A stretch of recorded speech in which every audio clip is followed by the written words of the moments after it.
Hello, I'm Dr. Vidali, and I'm a reproductive endocrinologist. Today, we will understand how IVF works. IVF stimulation works on the natural female ovulation process. Three hormones are involved in a feedback loop. A small gland in the brain, called the pituitary, produces a hormone called FSH.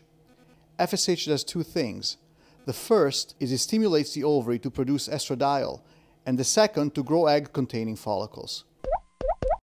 When estrogen goes up, a second hormone is released by the brain. This hormone is LH, or luteinizing hormone. Artificial ovarian stimulation works by mimicking this natural process. We use injectable gonadotropins, usually FSH analogs such as Gonal F, Follistim, or Brevel. Injections are started on the third day of the menstruation. On the average, 10 days of injections of FSH analogs will be necessary. Spontaneous ovulation is prevented by the use of GnRH antagonists, which are started on day 6. On day 10, a trigger shot, called HCG or Ovidrel, is used to mature the eggs. The eggs will be released by 42 hours, but the retrieval occurs at about 34 hours. The eggs are retrieved using a transvaginal technique involving an ultrasound-guided needle pierced in the vaginal wall to reach the ovaries. Through this needle, follicles can be aspirated and the eggs are floating in the fluid. It is common to remove between 6 and 20 eggs. The retrieval procedure takes about 20 minutes and it's usually done under anesthesia. The sperm and the eggs are incubated together at a ratio of about 75,000 to 1 in the culture. It's crowded here. Body called the number 48,237. In certain situations such as low sperm count or motility or abnormal sperm morphology, a single sperm may be injected directly into the egg using intracytoplasmatic sperm injection, also known as ICSI.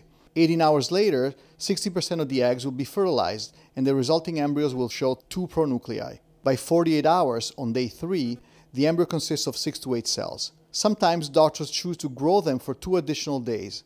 At this stage, on day 5, the embryos are called blastocysts. A good quality blastocyst has the best chance of implanting. Prior to transfer, abnormal embryos are discarded. The number of embryos to be transferred depends on the number available, the age of the woman, and the quality of the embryos. For example, 2 perfect embryos are equal to 3 average embryos.